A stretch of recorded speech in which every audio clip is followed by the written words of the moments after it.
रहा, तेरा रूप यकार। तीन काल है सत्य तू, मिथ्या है संसार। घट घट वासी है प्रभु, अविनाशी करतार। दया सो तेरी हो सभी, भव सागर से पार। निराकार साकार तो, जग के पालनहार। है बेअंत महिमा तेरी, दाताय परम्पार। परम पिता परमात्मा, सब तेरी संतान। भला करा सबका प्रभु, सबका हो कल्याण।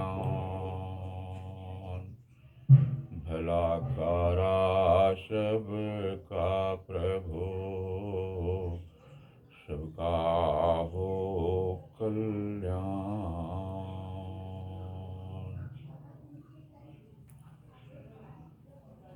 हाउ साधु संगत।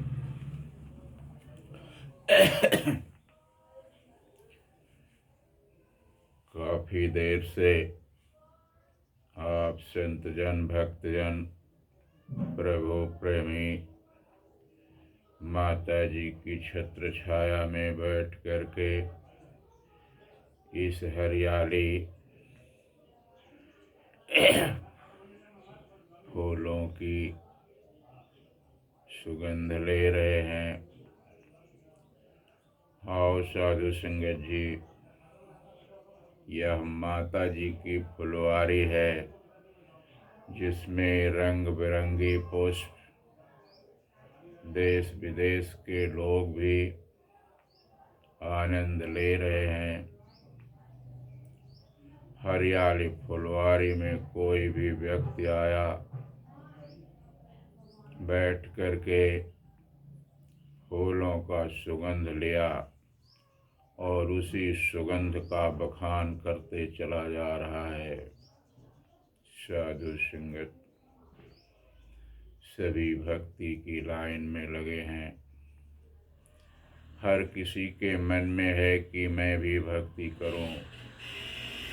अपनी कामना का वशीभूत हर इंसान भगवान का नाम लेकर के ही अपने सारे कार्यों में लगता है कि हे मालिक, मेरा भला हो जाए। राजा हो, रंक हो, चोर हो, फकीर हो, ईमानदार हो, बेईमान हो, लेकिन साधु संगत याद तो सभी करते हैं। भक्ति का नाम साधु संगत कोई वस्त्र नहीं है कि आज आपने फला वस्त्र पहन लिया तभी भक्ति कर सकते हैं। ऐसी कोई बात नहीं है। आपने क्या पहन रखा है, क्या कपड़ा पहना है, किसी वस्त्र का नाम भक्ति नहीं है।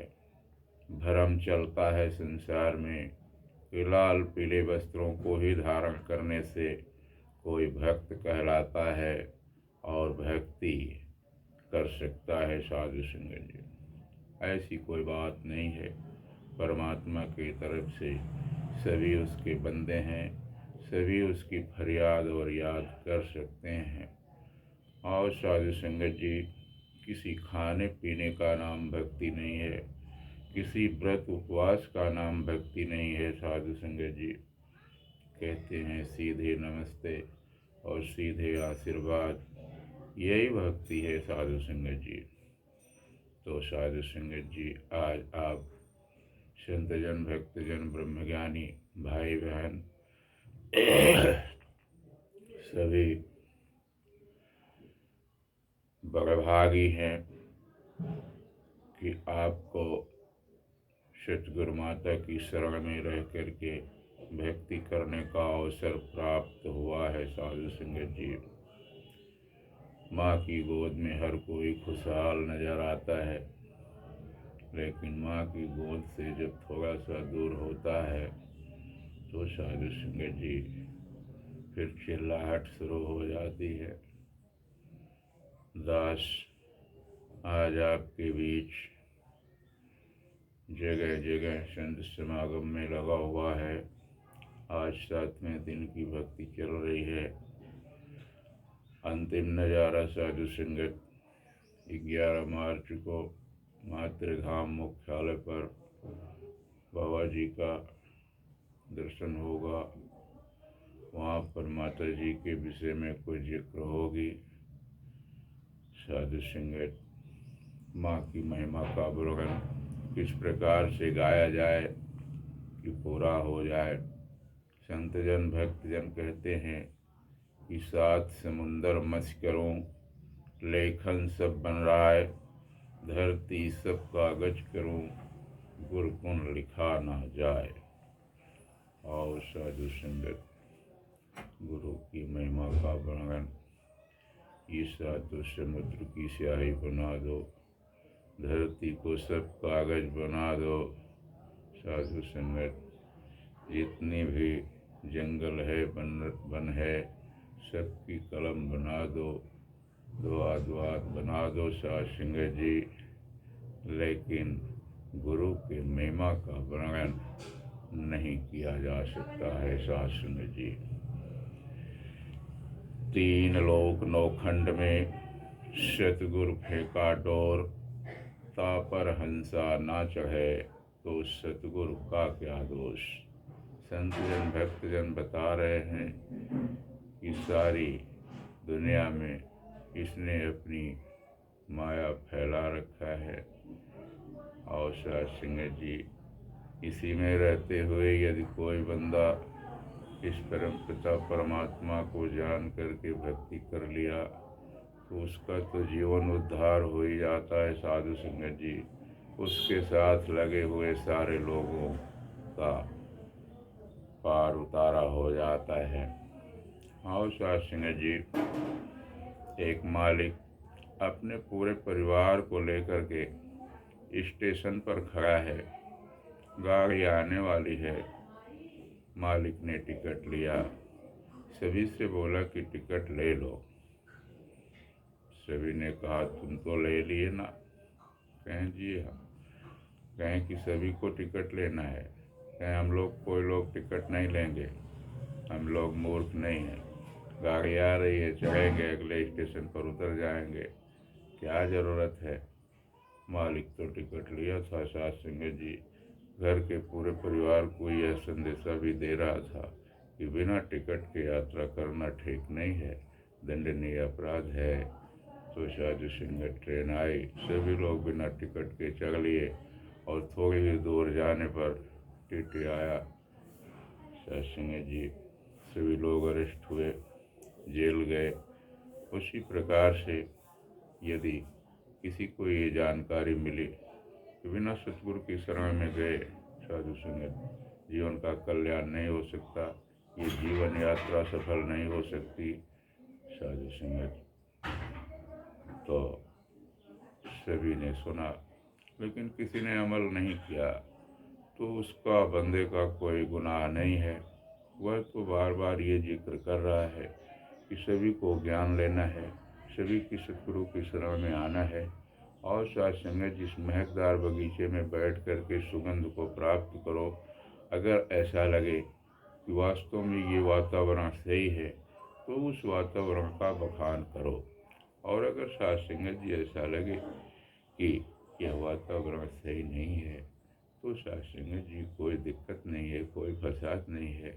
मायावी दुनिया में आप चल रहे हैं, आप जहाँ हैं चलते रहें साधु संगत जी, लेकिन संतों का यह कर्तव्य है तो वह हर किसी को जगाने का ही काम करते हैं, जगाने का काम किया है और जगाते रहेंगे। साधु संगत जी, कबीरदास जी का एक आश्रम था, वहाँ पर प्रतिदिन वो जाया करते थे सत्संग सरोवर में। साधु संगत अपना विचार रखते थे, बहुत सारे संत महात्मा वहाँ सुनते थे। एक व्यक्ति अपने घर पे बैठा रहता था, रास्ते में उसका घर था। वह कहता था कि कबीरदास जी, क्या आप कभी हमको भी ले चलेंगे अपने आश्रम पर? कहें बिल्कुल, जिस दिन आप खाली हो जाए उस दिन चलिए हमारे साथ।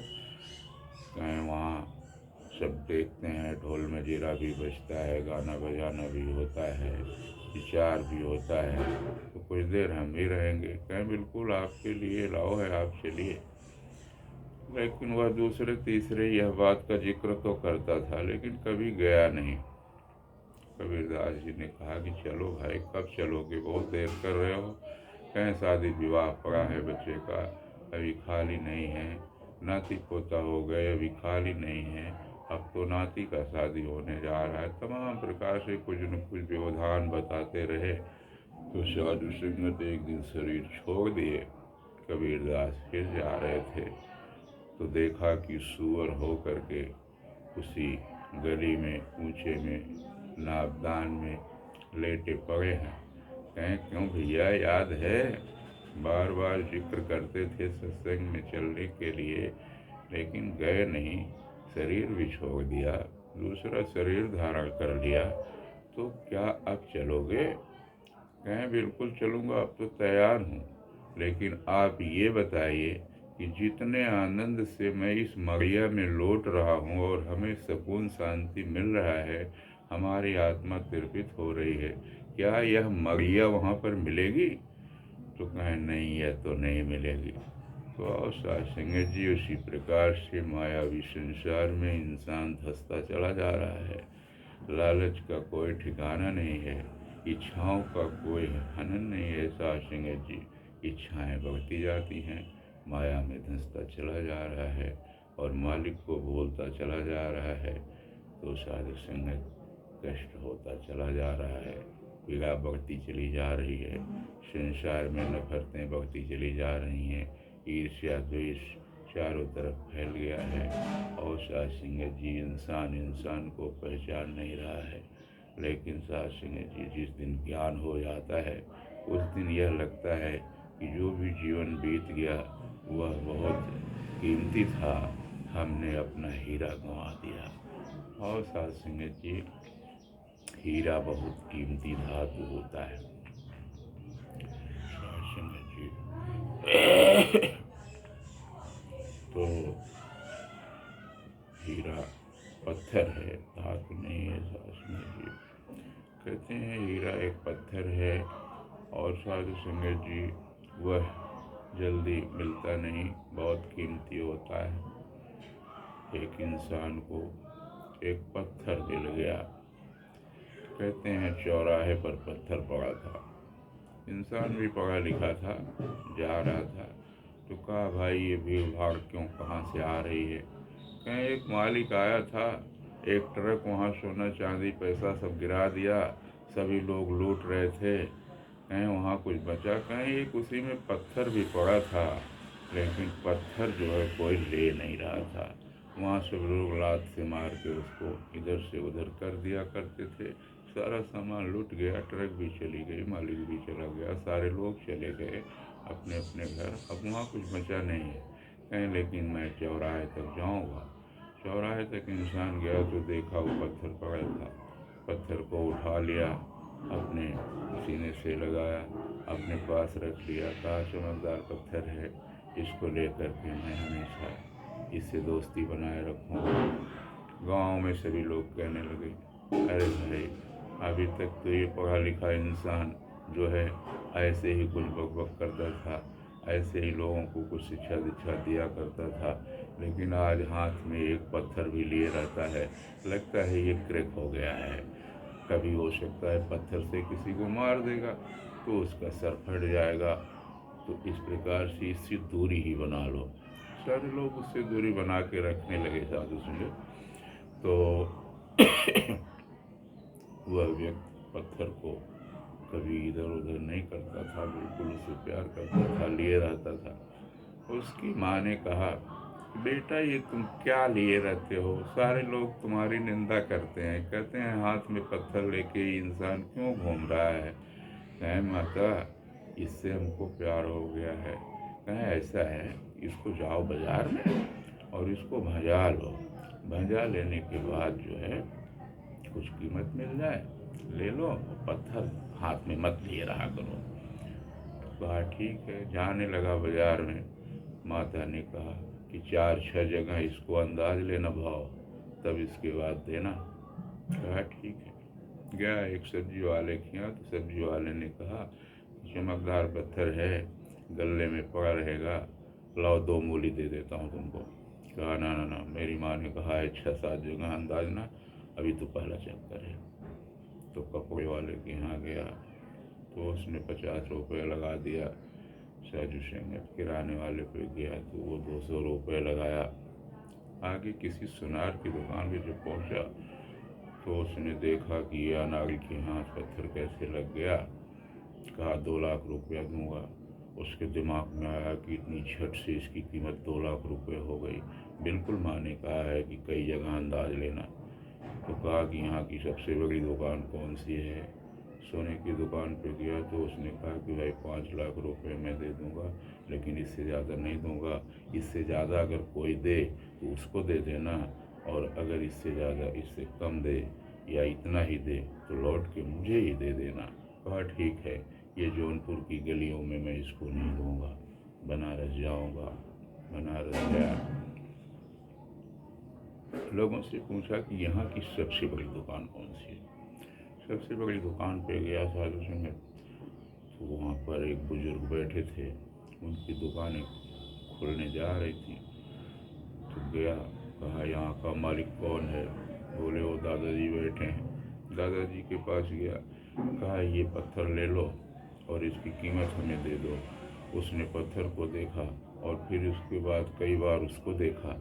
कहा ये कैसी करिश्मा है प्रभु, इसके हाथ ये पत्थर कहाँ से लगा। तो साधु संगत कहते हैं, उन्होंने पूछा कहाँ से आए हो। जौनपुर।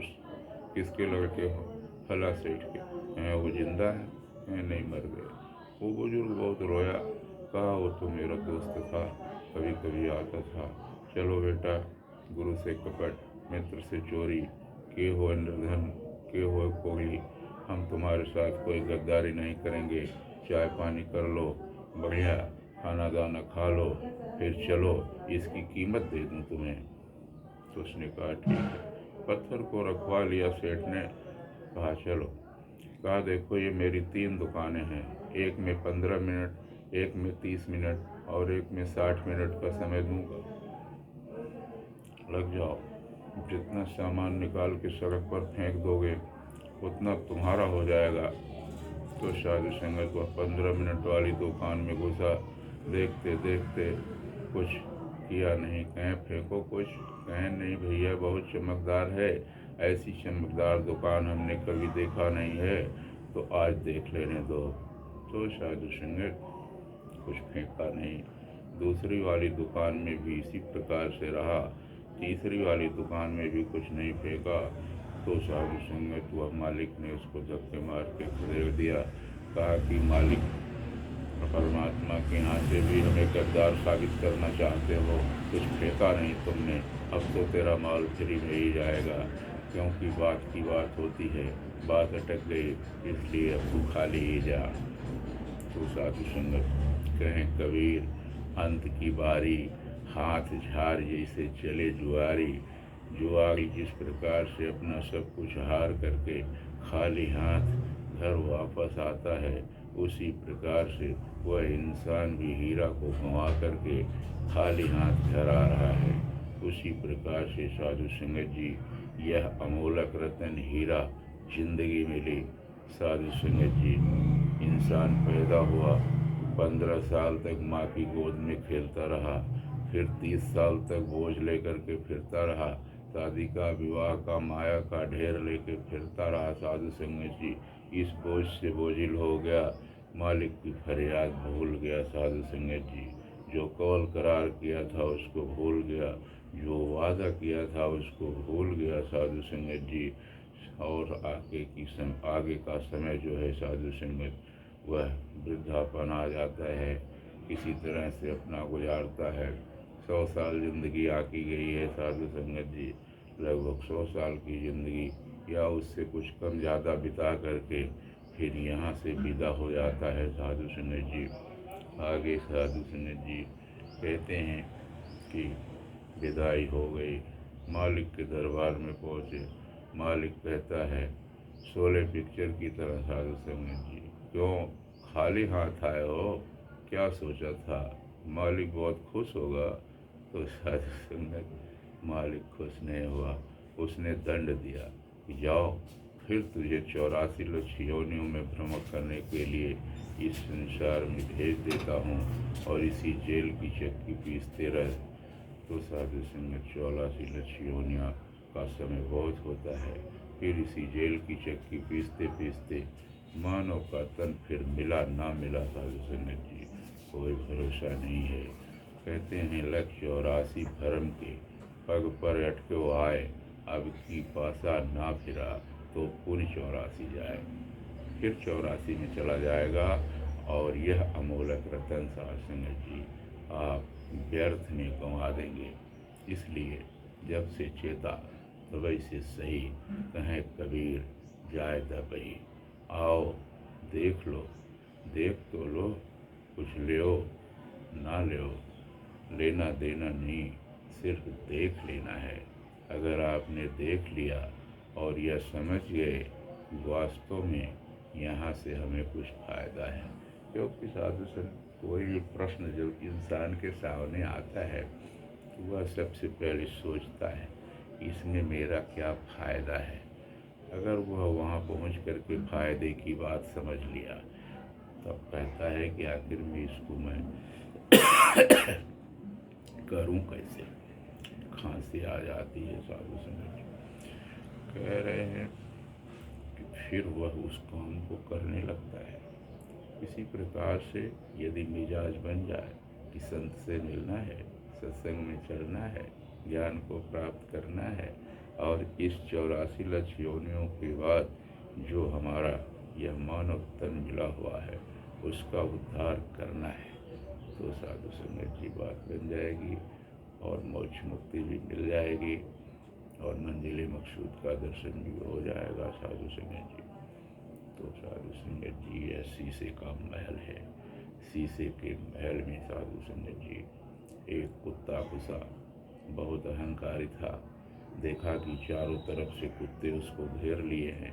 शीशा में अपनी परछाइयाँ देख रहा था, सर को पटकने लगा, भौंकने लगा तो चारों तरफ से उसको आवाज़ आ रही है। चारों तरफ कुत्ते दिखाई दे रहे हैं, सर को पटकते पटकते उन्हें खत्म हो गया।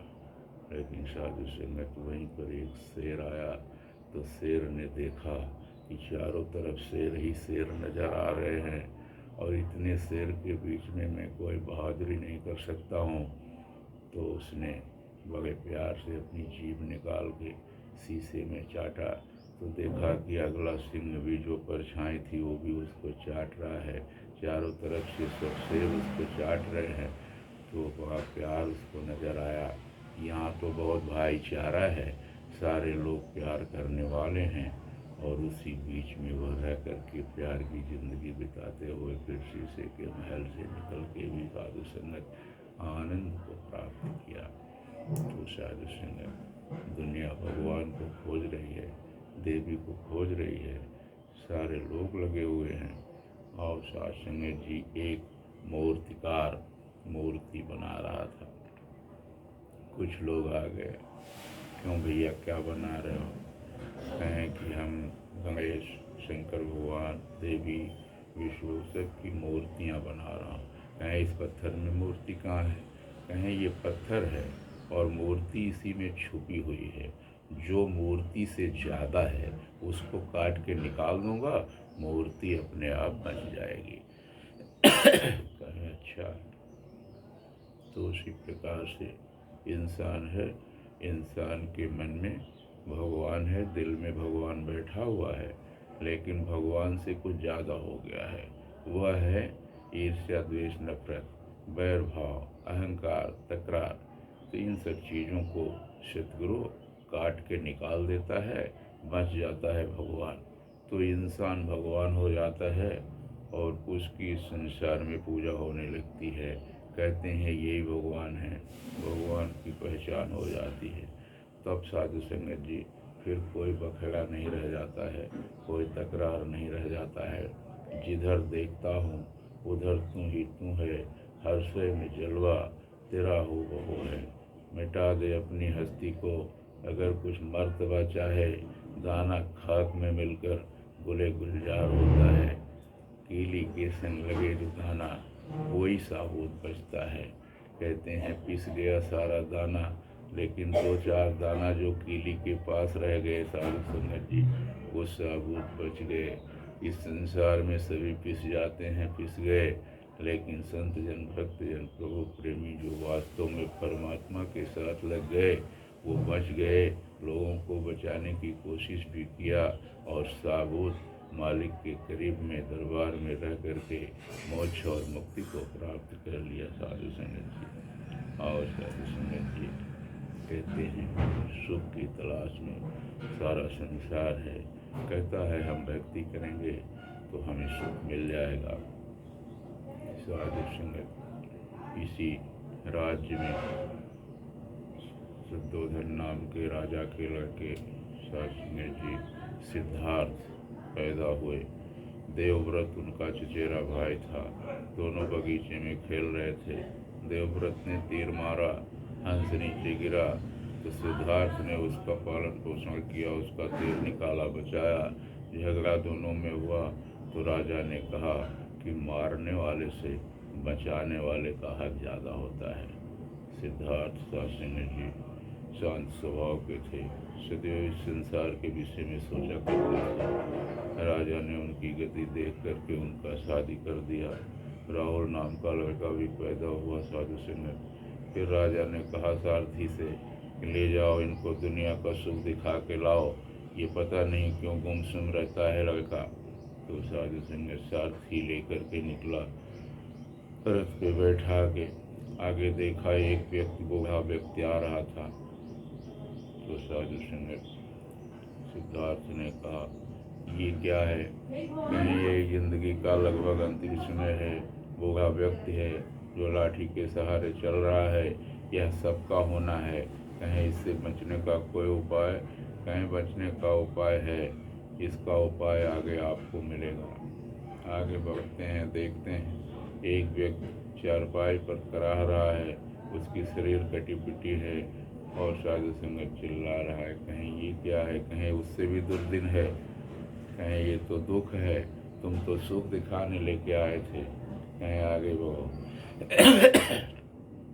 आगे निकले साधु संगत, चार लोग हाथी पर किसी को लेके आ रहे थे, राम नाम सत्य की आवाज़ लगा रहे थे, कह रहे थे।